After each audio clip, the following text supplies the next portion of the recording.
నా నెక్స్ట్ వేటు సజ్జల రామకృష్ణనే. ఎందుకంటే ఆయన చేసిన పనులు అలాంటివి అంటూ ఒకటి వైరల్ అవుతుంది. భూముల అక్రమాలకు సంబంధించి ఆయన కొంతమంది వార్నింగ్ కూడా ఇచ్చారంట.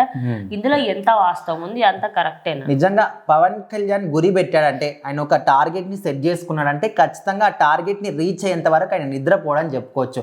ముఖ్యంగా అక్రమాలు అన్యాయాలు చేసిన వాళ్ళ మీద అయితే ఆయన ఎప్పటి కూడా ఒక కన్నేసి పెడతాడు. సో ఆయన ఎప్పటి నుంచో కూడా అనుకుంటున్నాడు, ఇక్కడ ఆయన ప్రభుత్వం వచ్చినా రాకపోయినా ఆయన గెలుపొందక ముందు నుంచే కూడా ఇలాంటివన్నీ కూడా గమనిస్తున్నాడు. ఎవరు అక్రమాలు చేస్తున్నారు, ఎవరు ఎలాంటి తప్పులు చేస్తున్నారు అన్ని కూడా గమనిస్తున్నాడు. సో ఇప్పుడు ఎన్నో రకాలుగా ఒక్కొక్కరిని వేటాడుతూ వస్తున్నాడు. సో ఇప్పుడు నెక్స్ట్ టార్గెట్ ఖచ్చితంగా సజ్జల రామకృష్ణారెడ్డి. అయితే కడప జిల్లాలో మనం చూసుకుంటే సుమారుగా 200 ఎకరాలకు పైగానే ఒక ఎస్టేట్ ని మాత్రం ఆయన నిర్మించుకున్నాడు. ఆయన ఒక్కని పేరు మీదనే కాదు, వాళ్ళ బ్రదర్ కొడుకు, వాళ్ళ కొడుకు, ఇట్లా అందరి పేర్ల మీద, కుటుంబ సభ్యులందరి పేర్ల మీద కూడా ఈ 200 ఎకరాల ఎస్టేట్ అనేది నిర్మించుకున్నారు. సో ఇదంతా కూడా జగన్మోహన్ రెడ్డి ప్రభుత్వ హయాంలో జగన్మోహన్ రెడ్డి అండదండలతోని ఆయన ఇదంతా కూడా చేసుకున్నాడని తెలుస్తుంది. సో ముఖ్యంగా చూసుకుంటే ఇందులో ఈ 200 ఎకరాల్లో సర్వే నెంబర్ 1229. సో ఇక్కడ చూసుకుంటే సుమారుగా 40 ఎకరాల అటవీ శాఖ భూములు ఇందులో ఉన్నట్టు కూడా ఒక ఫిర్యాదులు అందాయంట.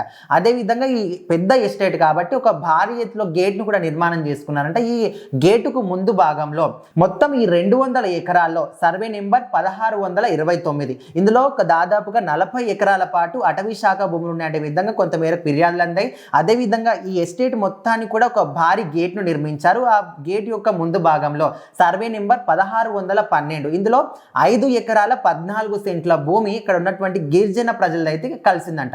సో వాళ్ళు కూడా అడిగారంట, మీరు మా భూమి ఎందుకు లాక్కున్నారు, మాకు ఇచ్చిన విధంగా అడిగినప్పుడు వీళ్ళు ఏం చేశారు, మీరు ఈ విధంగా మేము లాక్కున్నామని ఎవరికైనా చెప్పినా, ఈ విధంగా గొడవలు చేసినా మిమ్మల్ని చంపేస్తామనే విధంగా వాళ్ళు బెదిరింపులు కూడా చేశారంట. సో అప్పటి నుంచి వాళ్ళు ఎవరు కూడా చెప్పలేదు. సో ఇప్పుడు ఈ విధంగా పవన్ కళ్యాణ్కి కొంత మేరకు ఫిర్యాదులు అందినప్పుడు ఇక్కడ కడప జిల్లాకు సంబంధించిన కలెక్టర్కి పవన్ కళ్యాణ్ కొన్ని ఆదేశాలు జారీ చేశారు. సో ఈ విధంగా నాకు ఫిర్యాదులు వచ్చాయి, మీరు ఏం చేస్తారో తెలియదు, అక్కడ సర్వేలు నిర్వహించండి, ఇక్కడ నిజంగా అటవీ శాఖలు కానీ ఈ గిరిజన ప్రజల యొక్క భూములు కానీ కలిసినట్టుంటే ఆ నివేదిక అంతా కూడా సర్వే చేసి నాకు సమర్పించండి అనే విధంగా వాళ్ళకి ఆదేశాలు చేశాడు. గత 3 రోజుల నుంచి కూడా ఈ సర్వేని అక్కడ జరుగుతుంది. సో దాదాపుగా దానికి సంబంధించినటువంటి రిపోర్ట్లు కూడా పవన్ కళ్యాణ్కి అందాయని తెలుస్తుంది. సో మరి అందులో నిజంగానే కలిశాడు, నిజంగానే అటవీ శాఖ భూములు కానీ ఇక్కడ గిరిజన ప్రాంతాల భూములు కానీ కలిశాయంట.